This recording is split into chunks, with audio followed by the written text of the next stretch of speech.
बहुत बहुत स्वागत है आज के इस क्लास में। और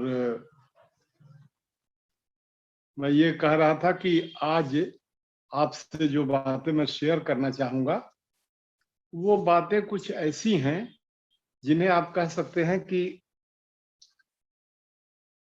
इतिहास में जो समझदारी है उस समझदारी की क्या मेथोडोलॉजी होनी चाहिए, क्या मेथोडोलॉजी होनी चाहिए। मेथोडोलॉजी आज हम आपको वर्ल्ड हिस्ट्री को समझने की जो मेथोडोलॉजी है उसके ऊपर चर्चा करेंगे आपसे। अब आपके मन में ये बात आ रहा होगा कि ये मेथोडोलॉजी क्या होती है। मेथोडोलॉजी होती है कि किस पद्धति से, मेथोडोलॉजी का सिंपल अनुवाद होता है पद्धति से, या कौन से कॉन्सेप्ट्स, एक शब्द है कॉन्सेप्ट माने अवधारणाएं, कौन सी अवधारणाएं हैं जो बड़ी महत्वपूर्ण अवधारणाएं हैं जिनके माध्यम से इतिहास की बातों को समझा जा सके। कोई ये प्रश्न पूछ सकता है कि इतिहास की बातों को तो ऐसे समझा जा सकता है लेकिन उसमें अवधारणाओं का क्या महत्व है। अवधारणाओं का महत्व है, जैसे हम लोगों ने जो बहुत सी अवधारणाओं को सीखा और उस पर चर्चा किया, समाजवाद की, साम्यवाद की, राष्ट्रवाद की, और इसी के साथ हम लोगों ने जो साम्राज्यवाद की और औपनिवेशिक ह्रास की, इन सब की जो तमाम अवधारणाओं से हम परिचित हुए और परिचित होकर के फिर इन्हीं अवधारणाओं को हमने ये देखने की कोशिश किया कि वास्तविक सच्चाई में ये कितना, ये अवधारणाएं जो इतिहास की घटनाएं घटती हैं, जो इतिहास के पन्ने खुलते हैं, उन खुलने वाले पन्नों पर ये कितनी सच्चाई ये दिखा रहे हैं, किस तरह से सत्य का प्रकटीकरण हो रहा है। अगर कोई कहे कि भाई आप 1850 से 1945 के बीच का इतिहास बताइए, तो कोई एक व्यक्ति जिसको उस कालखंड की घटनाओं से परिचय नहीं होगा तो वो कुछ नहीं बोल पाएगा। लेकिन अगर परिचय होगा तो उनको कैसे वो बताना चाहेगा। बताने के लिए उन्हें अवधारणाओं की मदद लेनी पड़ेगी। ये बात हमें लगता है कि हमारे विद्यार्थी इस बात को समझ गए। अवधारणाओं की मदद लेनी पड़ेगी और इन्हीं के साथ उन लोगों को ये भी देखना पड़ेगा कि किस तरह से प्रश्न कैसे पूछे जाएंगे। इतिहास में समझदारी के लिए, जानकारी के लिए प्रश्नों का बड़ा महत्व है। कौन से प्रश्न आप पूछेंगे जिन प्रश्नों के पूछने से जो इतिहास के सत्य और तथ्य हैं वो प्रकट होकर के आए। और मैं आपको ये एक बताना चाहूंगा कि ये जो प्रश्न हैं, इन प्रश्नों का बहुत महत्व है। सही ढंग से प्रश्न पूछा जाए। अगर कोई सही ढंग से प्रश्न पूछेगा तो उन सब प्रश्नों से, जिसे कहते हैं स्ट्रेटेजिक सवाल पूछा जाए, एक बहुत महत्वपूर्ण ढंग से सवाल को पूछा जाए, और उन सवालों को पूछने से बातें जो है बहुत अधिक प्रकट होती हैं, सच्चाई प्रकट होती है। जैसे कोई ये सवाल पूछ दे, आप अपने आप से पूछें कि इतिहास में सब विचारधाराओं का योगदान तो आप बता रहे हैं, लेकिन एक व्यक्ति के रूप में, एक व्यक्ति के योगदान के बारे में आप बताइए। या ये सवाल उठाएं कि एक व्यक्ति के जो चिंतन है, या एक व्यक्ति के जो मूल्य हैं, एक व्यक्ति का जो दृष्टिकोण है, एक व्यक्ति की जो मेंटालिटी है, एक व्यक्ति की जो सेंसिबिलिटी है। आप देखेंगे कि व्यक्तियों की मेंटालिटी और व्यक्तियों की जो सेंसिबिलिटी है, उनकी मानसिकता और उनकी एक खास किस्म की संजीदगी, या किसी खास बात पर वो कैसे रिएक्ट करते हैं, ये सब अलग अलग होता है। और आप इस आधार पर लोगों का अध्ययन करेंगे तो आप पाएंगे कि एक खास समूह के लोग हैं, उनकी एक विशेष प्रकार की मेंटेलिटी होगी, दूसरे समूह के लोगों की अलग मेंटेलिटी होगी। जैसे अभी किसी से पूछें आप, तो कोई व्यक्ति कह सकता है कि मेरी मृत्यु के बाद मैं एक राख का ढेर बन जाऊंगा। कोई कह सकता है कि मैं अपने मृत्यु के बाद एक कब्र में पड़ा रहूंगा और जब कयामत का दिन आएगा तो हम प्रकट हो जाएंगे। कोई ये कह सकता है कि जब मेरी मृत्यु होगी तो मैं अपना ये शरीर जो मेरा वस्त्र है इसको बदल करके मैं एक दूसरा वस्त्र पहन लूंगा। कोई ये, इसी तरह से ये मेंटेलिटी के बारे में समझाने के लिए मैंने कहा, जो बहुत सरल समझाने का तरीका है कि किस तरह से जो है वह ये कैसे व्यक्ति मेंटेलिटी का क्या असर है। अब इस मेंटेलिटी के आधार पर अगर आप पूरे 1850 से 1945 के बीच के विभिन्न क्षेत्र के लोगों के जो उनके राजनैतिक, उनके आर्थिक और उनके सामाजिक व्यवहार हुए, उन व्यवहारों को जब आप अध्ययन करेंगे तो आपको लगेगा कि आप बड़े ही माइक्रो लेवल पर, बड़े सूक्ष्म लेवल पर बातों को समझने का प्रयास कर रहे हैं। और इतिहास में बहुत बड़ी बड़ी बातों को आपने राष्ट्रवाद नामक बात को समझ लिया, आपने समाजवाद को समझ लिया, साम्राज्यवाद को समझ लिया, लेकिन इन सब समझदारियों में एक व्यक्ति की मेंटेलिटी कैसे प्रभावित होती है, कैसे प्रभावित करती है। जैसे एक और उदाहरण मैं दूंगा कि पूंजीवाद के विकास में एक जर्मन दार्शनिक मैक्स वेबर ने कुछ विचारधारा दिया, और मैक्स वेबर की विचारधारा पूंजीवाद के विकास के संदर्भ में एक कंट्रास्ट जैसे विचारधारा है। कार्ल मार्क्स से एक कंट्रास्ट के रूप में उसको देखते हैं। और ये जो कार्ल मार्क्स की जो विचारधारा है उसमें पूंजीवाद को किस तरह से देखा जाता है कि किस तरह से एक खास किस्म के सामंती युग में एक कुछ खास प्रकार से जो लोग एक खास मानसिकता से जो ग्रस्त हैं लोग, पूंजीवादी सामंती समाज में मानसिकता ने कुछ एक खास वर्ग जो व्यापार कर रहे हैं, जो बिजनेस कर रहे हैं, वह किस तरह से कुछ संपत्ति वो अर्जित करते हैं और उसके माध्यम से वह व्यापार और वाणिज्य करते हैं, और वाणिज्य और व्यापार करने के माध्यम से फिर धीरे धीरे वह कुछ लोगों को अपने यहाँ कुछ इस तरह से इंगेज करते हैं कि उनको सामान, रॉ मटेरियल देते हैं। आप बोलती काहे नहीं है, बहुत शांत रहती हैं, हम कमियां रहे मंजालों से बात नहीं करते, लेकिन फिर मैं कहूँ तुम्हें अनजान कहाँ।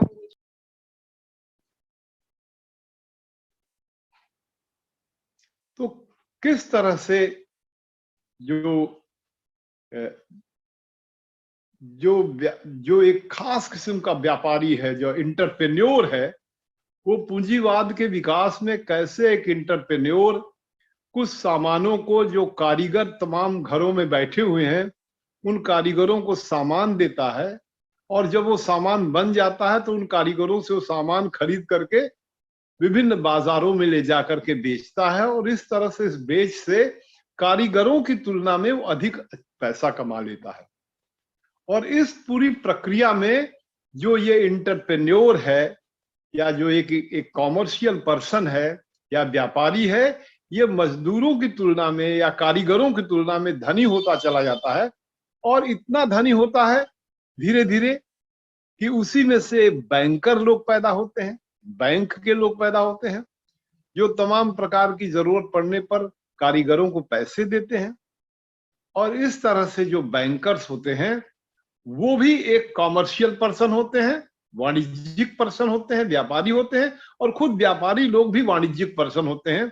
और बैंकिंग वगैरह के माध्यम से, बैंकिंग भी एक खास किस्म से व्यापारियों का एक समूह होता है जो आपस में पैसा लगा करके वे लोग एक समूह बना करके, या उसके लिए ज्वाइंट स्टॉक कंपनी वगैरह शब्द का प्रयोग किया गया है कि कैसे वो अपना शेयर लगा करके एक पैसा इकट्ठा करके व्यापार करते हैं, और व्यापार करके फाइनेंस करके, खासतौर से बैंकर्स के बारे में कहा जाता है कि वो फाइनेंस करते हैं, और उस फाइनेंस के माध्यम से किस तरह से वह धन इकट्ठा करते करते करते इतने ताकतवर हो जाते हैं कि वो तमाम राज्य के राजा तक को कहते हैं कि राजा, आपको अगर जरूरत पड़े तो आप हमसे पैसे लीजिए राजा। और राजा को कहते हैं कि आप इन सामंतों पर मत निर्भर होइए सेना के लिए, आप अपने राज्य की एक सेना बनाइए। आपको मैं ये बताना चाहूंगा कि पूंजीवाद के बहुत विकसित होने के पूर्व जो समाज हैं उसमें राजा लोग अपने सामंतों पर सेनाओं के लिए निर्भर हैं। राजा और कृषक के बीच में लंबी सामंतों की एक बड़ी भारी फौज है, और वो जो सामंतों की फौज है वो सेना देती है राजा को।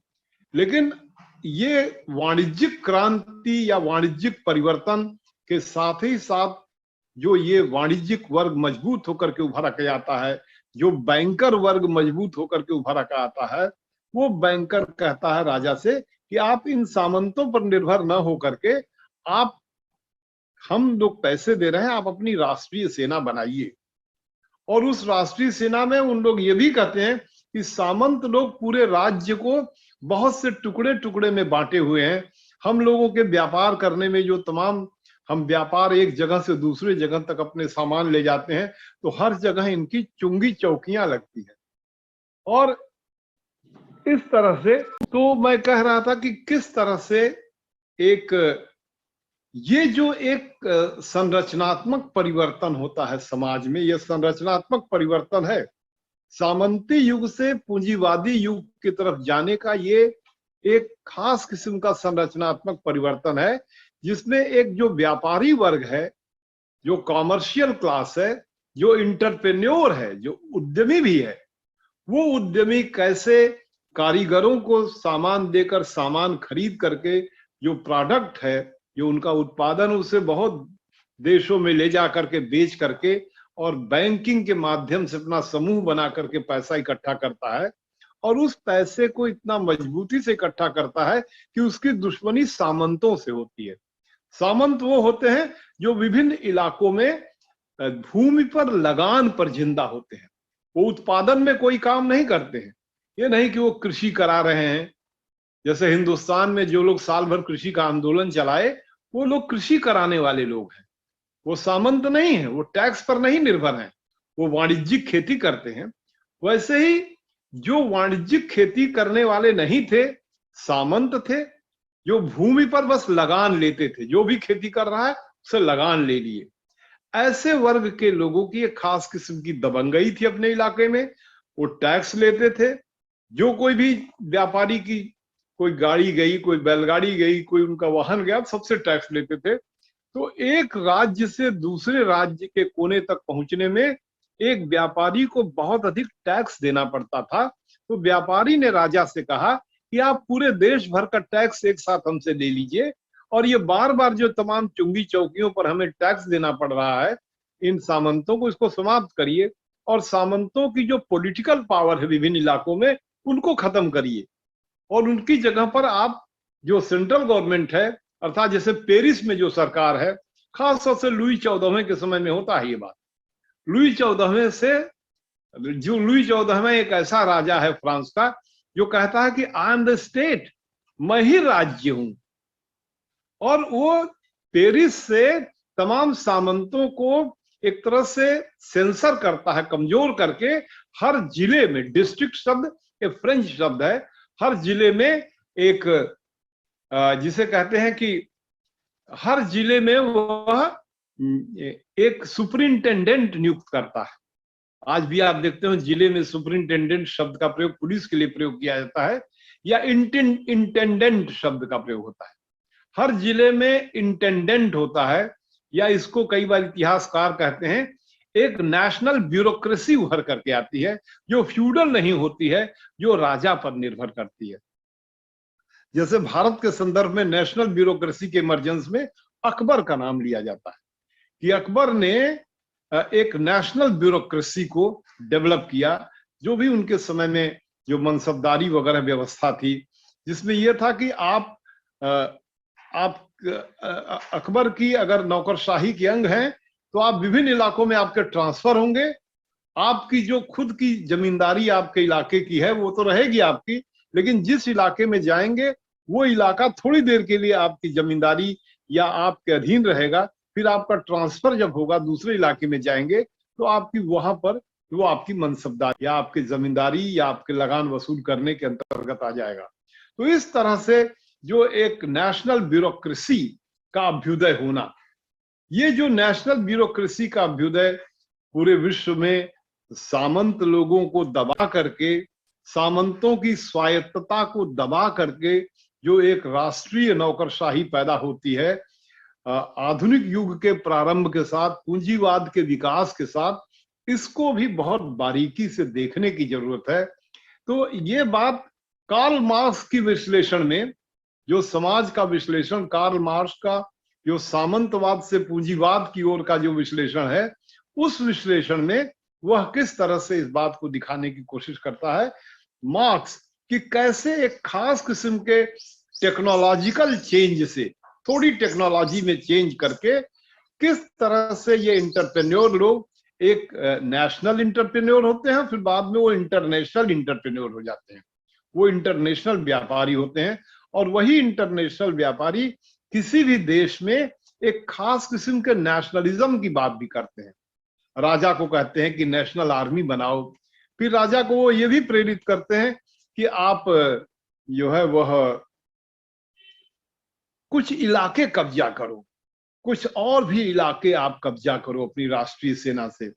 उसी में उसी इलाके के कवि वगैरह पैदा होते हैं, बड़ी कल्पनाएं करते हैं कि ये हमारा इलाका तो फलाने फलाने इलाके तक था, वहां भी हमारी फ्रेंच भाषा बोलने वाले लोग थे, वो सब क्षेत्र भी ले लिया जाए। जर्मनी में नेशनलिज्म एक खास किस्म से डेवलप होता है, तो यहाँ इलाके में भी जर्मन बोलने वाले लोग हैं, उन लोगों को जर्मन का एक अखंड जर्मन में निर्माण किया जाए। जैसे भारत में कई बार लोग चिंतन करते हुए बोलते हैं अखंड भारत का निर्माण किया जाए।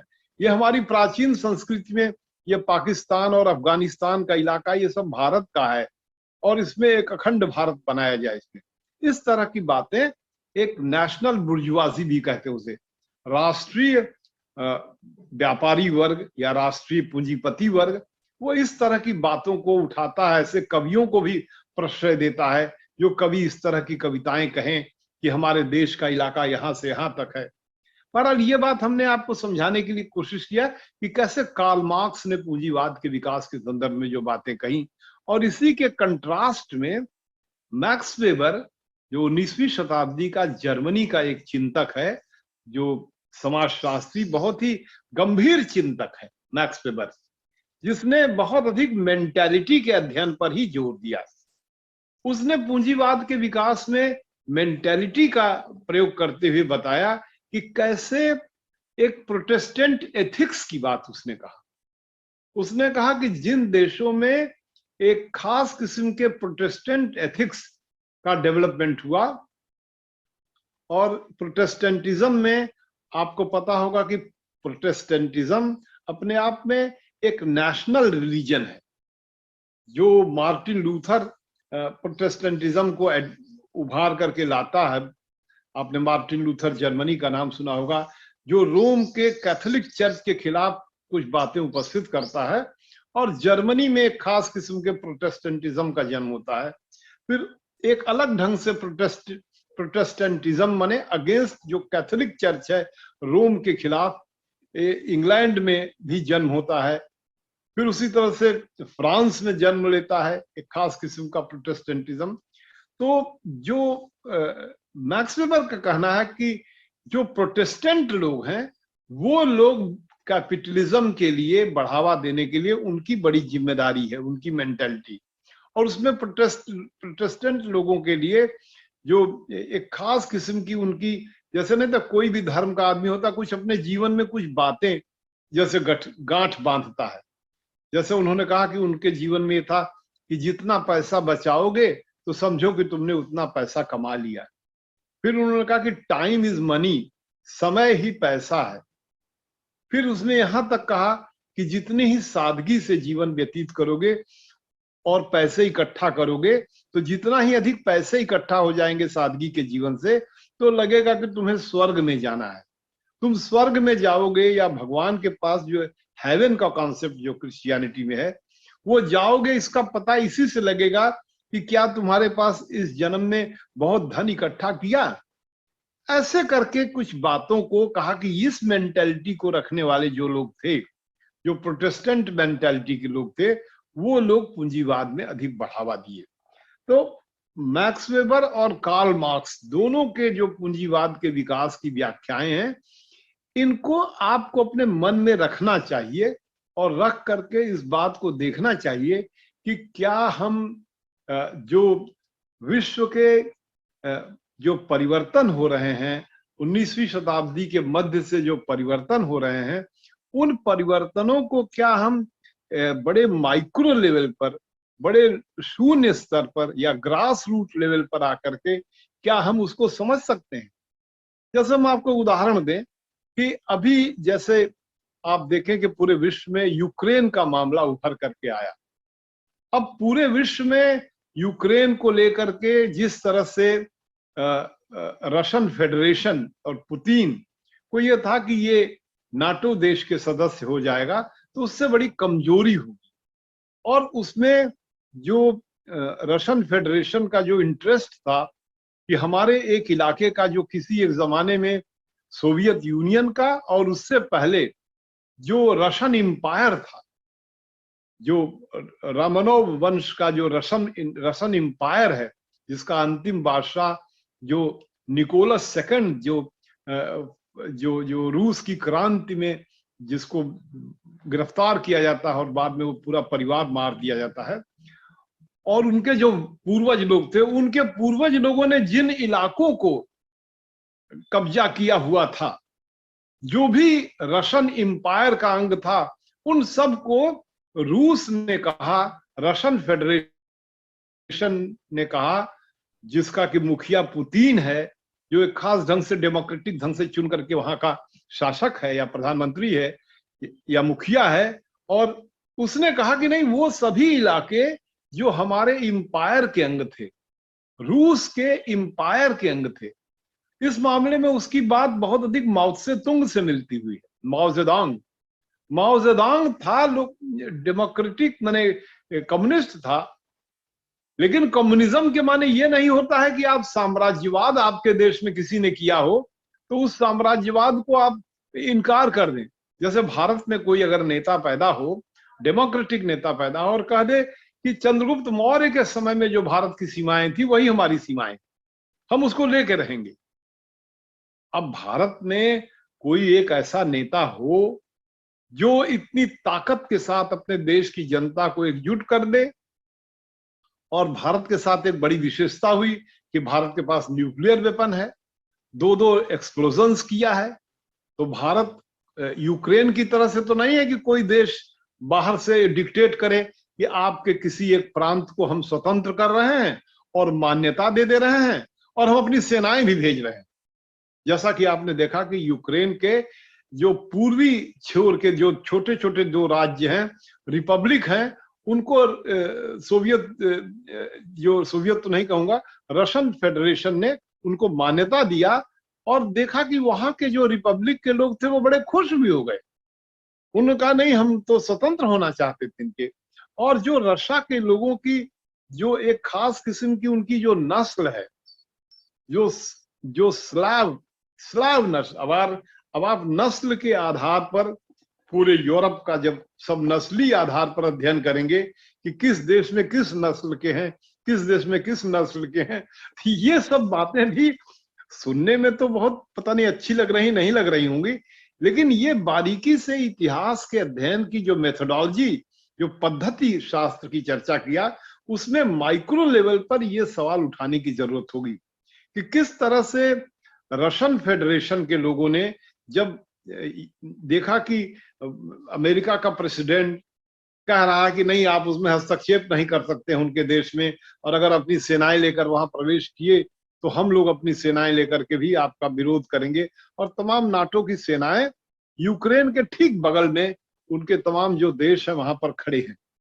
और यूक्रेन की स्थिति यह है कि पूरे यूरोप के जितने देश हैं उन सब देश की जनसंख्या की तुलना में, जनसंख्या तो नहीं मैं कहूंगा, जो यूरोप के देश हैं उसमें द्वितीय नंबर का जियोग्राफी वाला देश है यूक्रेन, और पॉपुलेशन के आधार पर 8वें नंबर का है, और बहुत अधिक टेक्नोलॉजी वगैरह में बड़ा एडवांस्ड है। मिलिट्री की टेक्नोलॉजी वहां पर बहुत अधिक, आर्म्स वगैरह, टैंक वगैरह ये सब वहां बनते हैं। और यहां तक वो लोग एडवांस हैं कि आप समझिए भारत के कुछ हजार, 30,000 की 50,000 लोग वहां पर रह रहे हैं। कुछ बच्चे वहां मेडिकल की पढ़ाई करने गए हैं। आप सोचिए भारतवर्ष में मेडिकल की पढ़ाई के इतने प्राइवेट कॉलेजेस खुले हुए हैं, इतना मेडिकल की पढ़ाई वगैरह का जो है वो सब हो रहा है, फिर भी भारत से लोग जाकर के यूक्रेन में पढ़ाई कर रहे हैं। अब हो रहा है कि यूक्रेन में लड़ाई का माहौल बना है तो भारत में उनको भेज दिया जाए। तो ये बातें मैं आपको कह रहा हूं कि कैसे आपको अगर किसी देश को या पूरे विश्व के इतिहास को समझना होगा तो ऐसे नहीं कि बड़ी ब्रॉड पेंटिंग करके समझिए, जैसे होता है कि एक ही पेंट करके पूरे कमरे को आपने समझ लिया, लेकिन ऐसा नहीं करना है। आपको इस तरह से करना होगा कि किस तरह से आप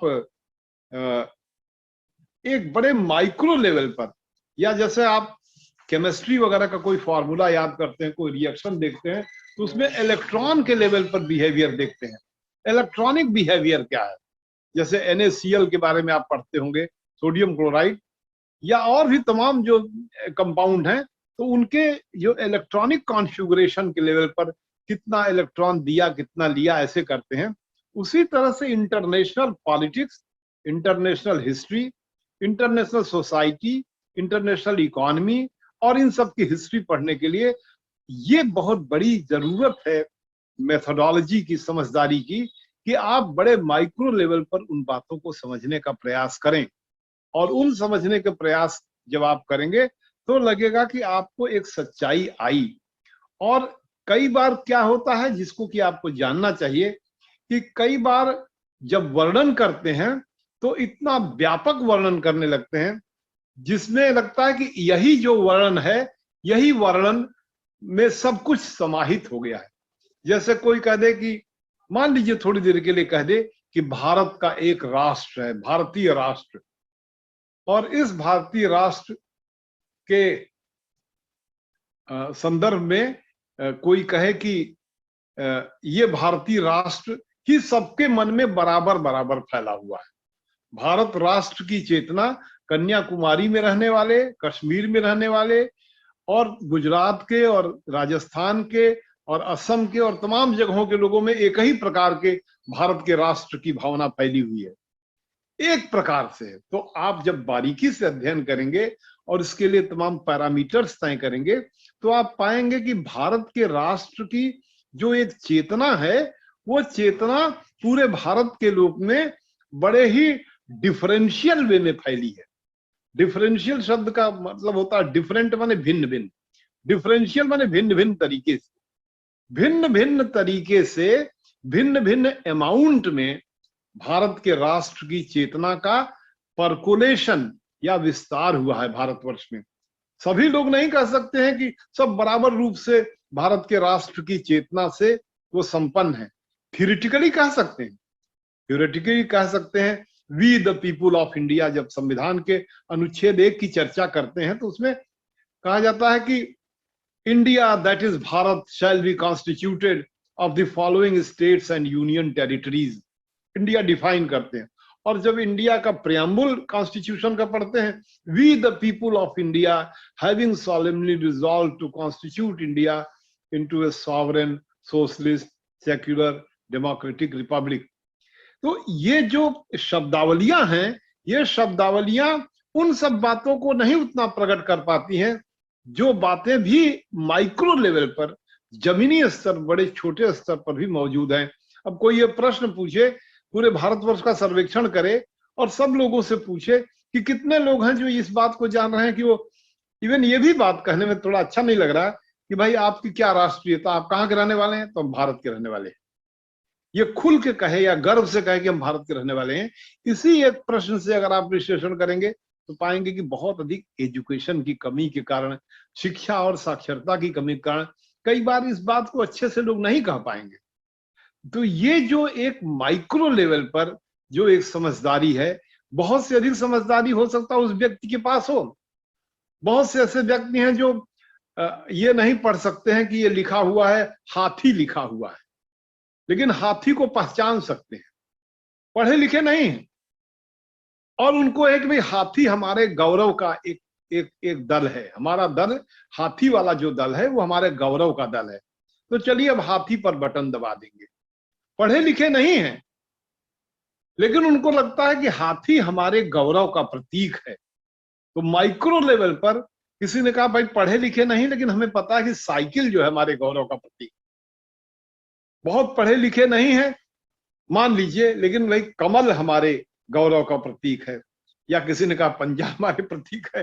तो ये जो माइक्रो लेवल पर जो रियलिटी और जो मेंटालिटी है लोगों की, इन सब का बहुत बारीकी से अध्ययन करके और तब उसके बाद इतिहास की घटनाओं का अध्ययन किया जाए तो वो एक बहुत अच्छी समझदारी प्रकट करेगा। अब इसी मेथोडोलॉजी को, इसी पद्धति शास्त्र को लेकर के जब आप हर एक राज्य के बारे में, विश्व के, आप कभी जर्मनी के बारे में या कभी इटली के बारे में, कभी जापान के बारे में अपनी माइक्रो लेवल पर अध्ययन करेंगे और फिर देखेंगे कि हर देश में कई प्रकार के कल्चर्स, संस्कृतियां उनके देश में हैं। उसमें से कौन किस संस्कृति को उठा करके लोगों के बीच में डाल दे रहा है। जैसे जापान की बहुत सी संस्कृतियों में एक संस्कृति है उनकी योद्धा की संस्कृति, योद्धा होने की। उस संस्कृति में यह है कि हम पीठ दिखा के नहीं मरेंगे, अगर युद्ध करेंगे तो हम सीने पर मरेंगे। या जैसे एक जमाने में भारत के योद्धा लोगों की संस्कृति के बारे में एक आल्हा उदल करके गाना है, उसमें कि भाई कुछ ऐसे कि 12 बरस तक कुकुर जिए और इसके बाद कि इतने वर्ष तक जिए सियार और 18 बरस तक क्षत्रिय जिए, उससे अधिक जिए तो जीवन को धिक्कार। मतलब क्षत्रिय को 18 वर्ष तक ही जीना है, क्योंकि वो अगर उससे अधिक जिएगा तो जीवन का धिक्कार है, माने उसे युद्ध में भाग लेना है। इसके बाद नहीं मैं कह रहा हूं कि ये सभी पर लागू हो रहा, सभी क्षत्रियों पर, लेकिन एक आल्हा उदल करके जो आल्हा गाते हैं उसमें एक बात ये आती है। उसी तरह से हर देश के अपने आल्हा जैसे गीत हैं। जैसे जापान का एक डोमिनेंट गीत ये था कि अगर हम जापान के समुराई वर्ग के हैं और हम सभी जापान के लोगों में समुराई संस्कृति है तो हम हारेंगे नहीं, और अगर हारेंगे तो पीठ पर चोट नहीं खाएंगे। यही कारण है कि जापान की सेनाएं हारने के बावजूद भी सरेंडर नहीं कर रही थी, और अमेरिका के लोगों को यह था कि ये तो सरेंडर करेंगे ही नहीं, मतलब इनको सीने पर मारना पड़ेगा सब लोगों को। तो उसी में किसी ने कहा कि भाई एक खास इलाके में अगर इनके, नहीं मैं इसको बस बता रहा हूं आपको, हिरोशिमा नागासाकी के इलाके पर न्यूक्लियर वेपन अगर नहीं गिराए गए होते तो क्या आपको लगता है कि जापान के लोग सरेंडर करते? आप पढ़ेंगे तो जापान के लोग इतने एक खास मेंटेलिटी से इतने मनबड़ थे, इतने हिंसक थे। इस सेकंड वर्ल्ड वॉर के दौर में जापान की जब पूरी सेनाएं चीन के बहुत दूर तक अंदर घुस जाती हैं तो जापान के दो कैप्टन के बीच में एक कंपटीशन होता है, और वो दोनों कैप्टन जो है बाद में पकड़ा करके खड़े करके गोली मार दिया जाता है उन लोगों को। वो दोनों कैप्टन में क्या कंपटीशन होता है आप सुनेंगे तो रोंगटे खड़े हो जाएंगे। वो दोनों कैप्टन जो जापान की आर्मी के हैं उनमें कंपटीशन होता है कि 10 मिनट में कितने चाइनीज लोगों की गर्दन काट दी जाएगी। एक लाइन में सब चाइनीज को खड़ा किया जाएगा, उसमें गर्दन काटते, तलवार से एक वार में गर्दन काटना था। कहने में हमें अच्छा नहीं लग रहा है, लेकिन एक कैप्टन जो है लगभग करीब 90 गर्दन काटता है और एक कैप्टन कुछ थोड़ा सा अधिक 100 गर्दन काट देता है और वो विजयी होता है। बाद में उन पर जो ट्रायल चलता है, आपको पता है कि Nuremberg trial, second world war के बाद जो दोषी होते हैं युद्ध के उनके ऊपर ट्रायल होता है, मुकदमा होता है। न्यूरमबर्ग, जर्मनी में न्यूरमबर्ग में ट्रायल चलता है। उस ट्रायल में उन दोनों पर यह सजा होती है कि उनको खड़ा करके गोली मार दिया जाए। तो इस तरह से ये एक क्रूर, जैसे जापान के अंदर इतनी क्रूरता कैसे आई जापान के सैनिकों के मन में, ये बात का अध्ययन करने के लिए आपको बहुत बारीकी से उनके कल्चर को, उनकी संस्कृति को, अब आप सोचिए कि जापान के लोग से चाइना के लोग काहे घृणा करते हैं, क्यों घृणा करते हैं, या जापान के लोगों ने जिन जिन देशों में सेकेंड वर्ल्ड वॉर के दौर में उनकी सेनाएं आगे बढ़ी थी,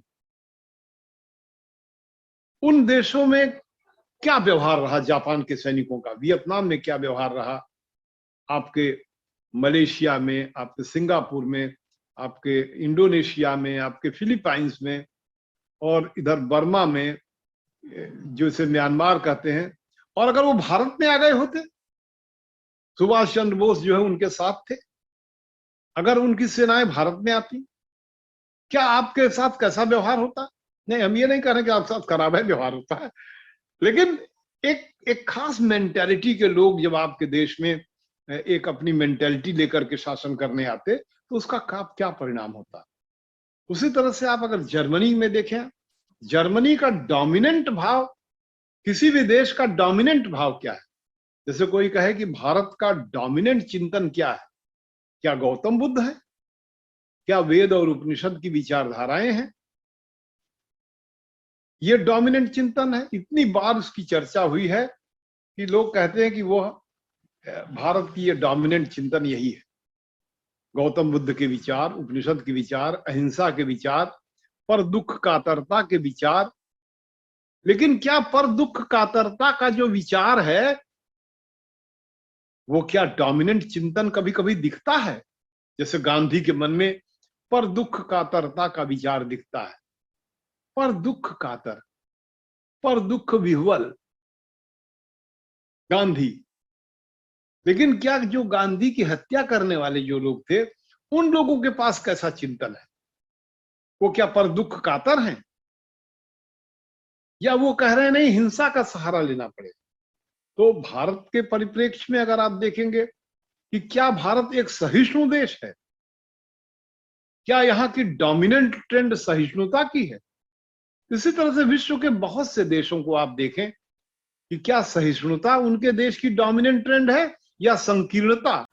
आज हमने एक मेथोडोलॉजी को लेकर के जो बातें कही कि कैसे पूरे विश्व के इतिहास को समझने के लिए कैसे बहुत ही माइक्रो लेवल पर, ग्राउंड लेवल पर, ग्रास रूट लेवल पर जाकर के बातों को समझेंगे तो समझ में आएंगी बातें कि किस तरह से ग्रास रूट लेवल पर बातें कैसे हो रही हैं, कैसे मेंटालिटी।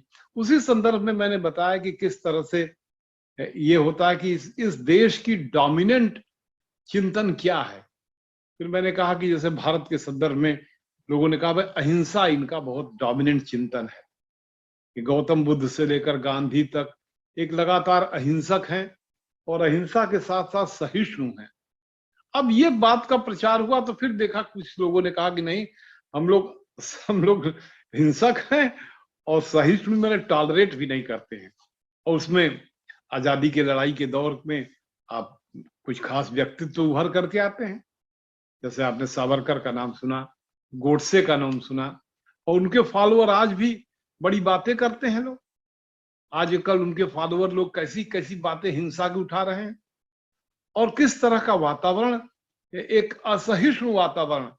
स्कूल में पढ़ने जा रहे हैं तो कोई कह रहा है कि नहीं हम हिजाब से जाएंगे पढ़ने लगा करके, तो कोई कह रहा है कि अगर आप हिजाब लगा के जाएंगे तो हम जो है वो एक लाल दुपट्टा श्री राम वाला लेकर के जाएंगे। ये जो एक खास किस्म की असहिष्णुता का वातावरण है, क्या ये डोमिनेंट परिभाषा है भारत की? क्या ये डोमिनेंट ट्रेंड है, या भारत में इस तरह के ट्रेंड रहे हैं? जैसे कोई देश बहुत पुरानी संस्कृति का देश होता है तो उसमें कई बार कई संस्कृतियां कंपटीशन करके डोमिनेट करना चाहती हैं पूरे देश को, जैसे संस्कृतियों का एक कंपटीशन चल रहा हो। भारतवर्ष में एक आप कह सकते हैं कि सहिष्णुता की संस्कृति बनाम असहिष्णुता की संस्कृति, सहिष्णुता की संस्कृति के लोग डोमिनेट कर जाते हैं। जैसे पूरे भारत का जो एक विविधता का जो ये भारत है, बहुत सी विविधता का भारत है, भाषाई विविधता है, खान पान की विविधता है, त्योहार की विविधता है, कपड़े की विविधता है। ये विविधता वाला देश सहिष्णुता के साथ एक है। तो अगर एक है तो इसमें सहिष्णुता, या जिसे कहते हैं कि टॉलरेंस, एक जिसे अंग्रेजी में शब्द है कि हम आपसे हमारा डिफरेंस है, हम सहमत हैं कि हम असहमत हैं, let us agree to disagree. आइए सहमत हैं कि हम असहमत रहेंगे, फिर भी हम एक दूसरे को मोहब्बत करेंगे। हम आपसे सहमत नहीं हैं, लेकिन हम देखेंगे कि हमारे में आपके प्रति मोहब्बत की कमी ना आए, और न केवल मोहब्बत की कमी ना आए, बल्कि हम देखेंगे कि आप जो अपने सिद्धांत को लेके चल रहे हैं वो अच्छे से आप पालन करें। ये भारत की परंपरा में इसकी परिभाषा करके लोग कहते हैं ये डोमिनेंट परंपरा ये है, जिस परंपरा में लोगों ने सत्य के प्रति एक आग्रह को नहीं बल प्रदान किया। कहा सत्य को कई तरह से कहा जा सकता है, कि सत्य एक है, विद्वान कई तरह से कह सकते हैं। कुछ संस्कृतियों में उनकी कुछ खास व्याख्याएं हैं कि नहीं, हमारी जो संस्कृति की व्याख्या है उसके अलावा हम किसी और संस्कृति की व्याख्या को टॉलरेट ही नहीं करेंगे। आप देखें ऐसे ऐसे विश्व में देश हैं जहां पर संस्कृतियों के बहुलता को टॉलरेट ना करने वाले लोग अपने ही देश में कितना बड़ा कहर डाल दिए। आप इधर 2-3-4 साल पहले, 5 साल पहले का इतिहास देखिए, जो ISIS के नाम पर एक खास किस्म की विचारधारा उभर करके आती है, जिसमें इस्लाम धर्म के कुछ खास व्याख्याकार कहते हैं कि हम लोग टर्की के जो खलीफा हैं पूरे विश्व में उनका कब्जा था, अब पूरे विश्व में इस्लाम का कब्जा करेंगे, इस्लाम का कब्जा उपस्थित करेंगे। और वो लोग खुद ही जो इस्लामिक देश के लोग हैं वो कैसे बहुत अधिक विक्टिम होते हैं, इसके बारे में आप सभी लोग पढ़े होंगे, जानकारी होगी कि कैसे पूरे के पूरे जिसे कहते हैं पश्चिम एशिया के बहुत से देशों के, इराक के और खास तौर से सीरिया के कितने रिफ्यूजी पूरे यूरोप में गए, कितना खराब उनका जीवन हुआ। जहां जहां यूरोप में गए होंगे उनकी जनसंख्या कम है, सबको एकोमोडेट किया, भाई इनको इतना ले लीजिए, सब घरों में अपना जिसे कहते हैं सेवक का कार्य, कोई भी कार्य मिल जाए। कुछ लोग समुद्र में भाग करके गए, कैसे उनकी नावें डूब गई, कैसे छोटे छोटे बच्चों की जो बॉडीज थी वो कैसे समुद्र के किनारे पड़ी रही। तो एक ऐसी विचारधारा उभर करके आई जिसने उन्हीं देश के लोगों को, जिनको वो विचारधारा मान्य होनी थी, उन्हीं लोगों में सबसे बड़ा कहर ढा दिया। भारतवर्ष के लिए एक बहुत ही अच्छी बात है कि हमारे यहाँ असहिष्णुता की विचारधारा बहुत डोमिनेंट विचारधारा नहीं हो पाई, लेकिन जिन भी परिस्थितियों में एक खास किस्म की असहिष्णुता की विचारधारा भारतवर्ष में अगर डोमिनेंट हो रही है, तो आप सभी लोग की जिम्मेदारी होती है कि असहिष्णुता की विचारधारा को, तनातनी की विचारधारा को, देखा देखी तनातनी की विचारधारा को, एक विचारधारा संकीर्ण है तो दूसरी संकीर्ण विचारधारा के लिए खाद का काम करती है। अच्छा, तो वो हिजाब पहन के आ रहे हैं या आ रही हैं, तो हम जो है लाल दुपट्टा लेकर के, और दोनों एक दूसरे में कंपटीशन कर रहे हैं। इस कंपटीशन का अंत कहाँ है? इस कंपटीशन का अंत है, जैसे लोग कहते हैं कि अगर आप एक दूसरे की आंख फोड़ने लगे तो पूरा विश्व अंधा हो जाए, इस तरह का वातावरण बन रहा है। तो ये जो आपके सामने हमने माइक्रो लेवल पर, सूक्ष्म स्तर पर पूरे विश्व को समझने का प्रयास करने के लिए जो मैंने पद्धति शास्त्र का जो हमने आज चर्चा किया है, ये एक बहुत महत्वपूर्ण बात है, जिसमें कि बहुत व्यापक स्तर के शब्दों का साम्राज्यवाद, राष्ट्रवाद, उदारवाद, इनसे कहां पूरा समझ पाएंगे आप। इनको समझने के लिए आपको माइक्रो लेवल पर जाना पड़ेगा, बड़े छोटे स्तर पर मेंटलिटीज का अध्ययन करना पड़ेगा, और कैसे डोमिनेंट मेंटलिटीज हैं, कैसे कंपीटिंग मेंटलिटीज हैं, उन सब का अध्ययन करना पड़ेगा। बहरहाल आज हमने जो आपके सामने रखा, इस पर अगर आपके मन में कोई प्रश्न या कोई जिज्ञासा हो तो हम बहुत तो नहीं, 1-2 प्रश्न जो है इनवाइट कर रहे हैं, कोई पूछना चाहे तो। कोई विद्यार्थी आज के जो पद्धति शास्त्र और इतिहास समझने के संदर्भ में जो मैंने आग्रह किया, उस पर अगर आपके मन में कोई जिज्ञासा हो, कोई प्रश्न हो, तो आपका स्वागत है।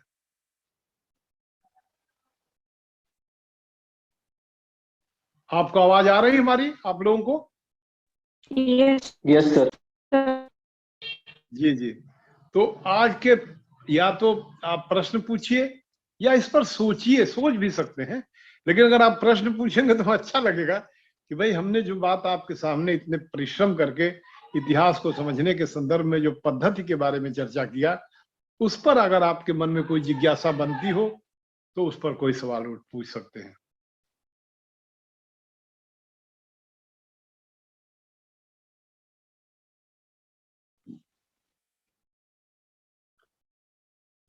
तो हमें लगता है कि अभी आप लोग इस पर सोचेंगे गंभीरता से कि कैसे इतिहास को समझने के लिए बहुत छोटी छोटी इकाइयों की सच्चाई को कैसे समझना पड़ेगा, कैसे संस्कृतियों के संघर्ष को समझना पड़ेगा, कैसे किसी देश में विभिन्न प्रकार की संस्कृतियां आपस में प्रतिस्पर्धा करती हैं, कौन सी संस्कृति डोमिनेट करती है, तो उससे पूरे देश का क्या हश्र होता है। अगर जर्मनी में हिटलर की नाजीवाद नहीं डोमिनेंट हुआ होता, इटली में अगर फांसीवाद नहीं डोमिनेंट हुआ होता, जापान में अगर उनका एक सैन्यवाद नहीं डोमिनेंट हुआ होता, तो क्या होता? क्या विश्व युद्ध होता? इसी तरह से कई करोड़ लोग मारे गए, युद्ध में मारे जाते। ये सब एक जिसे कहते काउंटर फैक्ट रख करके इतिहास को समझने की बात कही जाती। पर अब इन्हीं शब्दों के साथ मैं आज का लेक्चर समाप्त कर रहा हूं। हाँ बोलिए। Hello sir. सर मैं एक चीज जानना चाह रही हूँ सर। अपना नाम जैसे कि बताइए। सर सीए और एनआरसी के टाइम पे, सर मेरा नाम रिया है। जी। रिया। सर सीए और एनआरसी के टाइम पे सर जब ये बिल आया था तो सर हम लोग को पता चला था कि पश्चिम बंगाल असम साइड सर कुछ रोहिंग्या भारत में प्रवेश किए थे, क्योंकि सर एनआरसी की लिस्ट बन रही थी तो उसमें यह जिक्र आया था।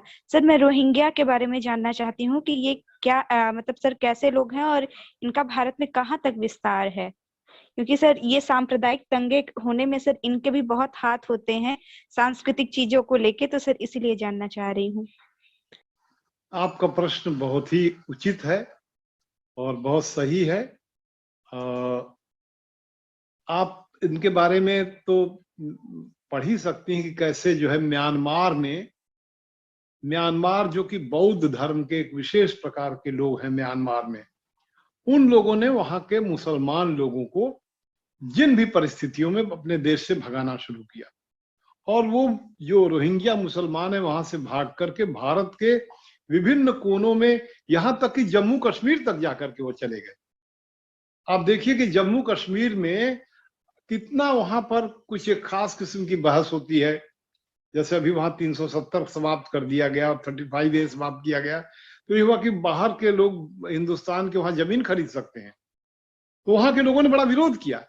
लेकिन रोहिंग्या मुसलमान वहां आकर के बस गए, इस पर कोई बहुत गंभीर वहां के लोकल लोगों का आवाज नहीं आई। बस मैं इतना ही कह के बात को खत्म कर रहा हूं।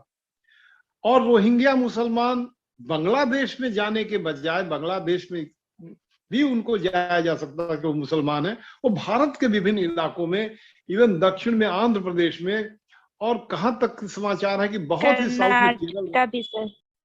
जी सर कर्नाटका स्टेट में भी सर कुछ ऐसे एविडेंस मिले थे रोहिंग्या के सर। हाँ, तो ये जो है वह एक बड़ा गंभीर और माइक्रो लेवल पर यह समझने की बात है कि आपका देश क्या अमेरिका जैसा देश है, यूएसए जैसे? यूएसए में आज उनकी 30 करोड़ की जनसंख्या है और इधर कम से कम 20 साल से उस जनसंख्या को बढ़ने नहीं दे रहे हैं, और आपसे लगभग 5 गुना अधिक उनका जो है वो भूगोल है, उनके पास क्षमता है, खेती है, बारी है, सब कुछ है। आपका देश 1947 में 39 करोड़ थे आप, आज आप 130 प्लस करोड़ हैं। ये कोई बुरी बात नहीं है, लेकिन अगर इतनी जनसंख्या है फिर भी आपका देश इतना उर्वर है, इतनी नदियों का देश है, इतने रिच कृषि का देश है कि आप बहुत ही सरप्लस एग्रीकल्चर कर रहे हैं। और क्या आप एक ऐसा पोरस माने होता है जिसमें कोई भी पानी चला जाए क्रॉस करके, क्या आप एक ऐसे पोरस देश हैं कि जो ही चाहे वही आपके यहाँ आकर के बस जाए, रह जाए?